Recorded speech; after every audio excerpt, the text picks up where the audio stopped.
Shalom from Melbourne, Australia. I wonder how many of you have watched the clips of the huge funeral procession of Albert Ojwang and what emotions, what thoughts it evoked. Today I want to share my thoughts and I invite you to share yours in the comment box. I speak with a heavy heart, but also with a hope for what Kenya can still become. What I witnessed during the funeral of Albert Ojwang was more than mourning. It was a turning point, a cry from a generation that will not be ignored. Thousands of young people, united, grieving, determined, carried his body on their shoulders to the very police station where he was tortured.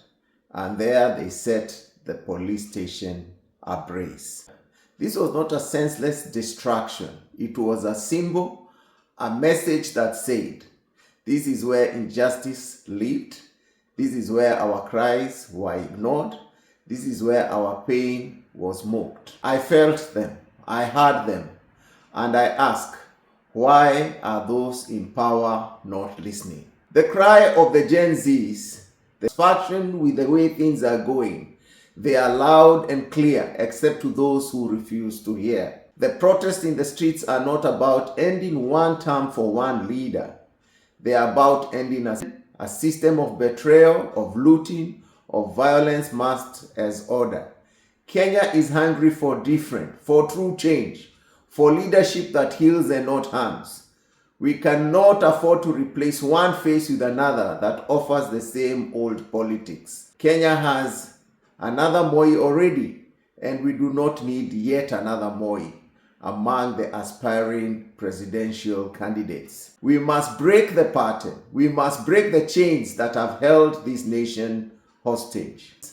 We must break the chains of tribal royalty that blinds us to truth, the culture of looting hidden behind promises, the silence that protects injustice, the habit of choosing leaders who weaken democracy while calling it stability.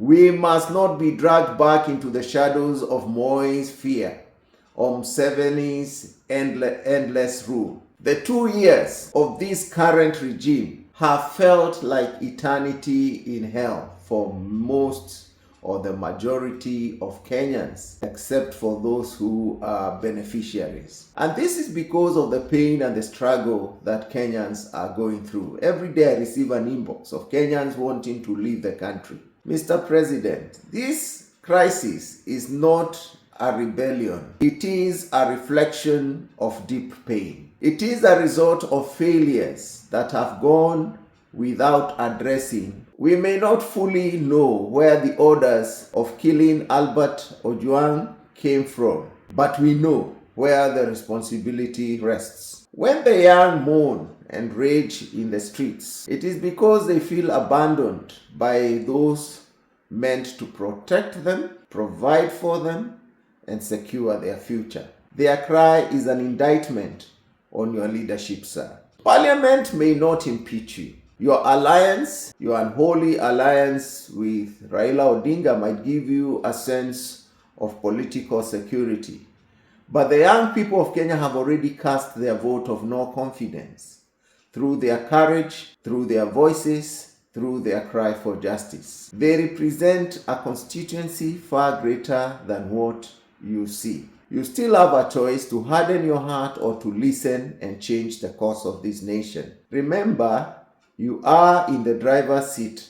Listen to your passengers. Do not be like the drivers of speeding buses along Mombasa Road who ignored warnings until lives were lost. We are the Mordecais at the gate, appealing to your conscience.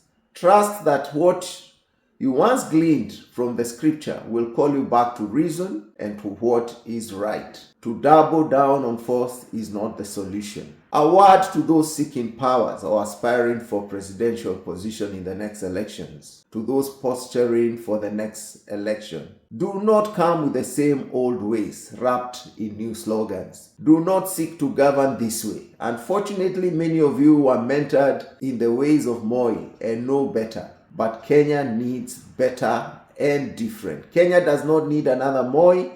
Kenya needs a healer, a uniter, a builder. Break the pattern, be different, or step aside. Fellow citizens, this is our defining moment. The hunger we have for different in our political arena is not misplaced. Let us be the generation that breaks the chains, that demands different, that builds different.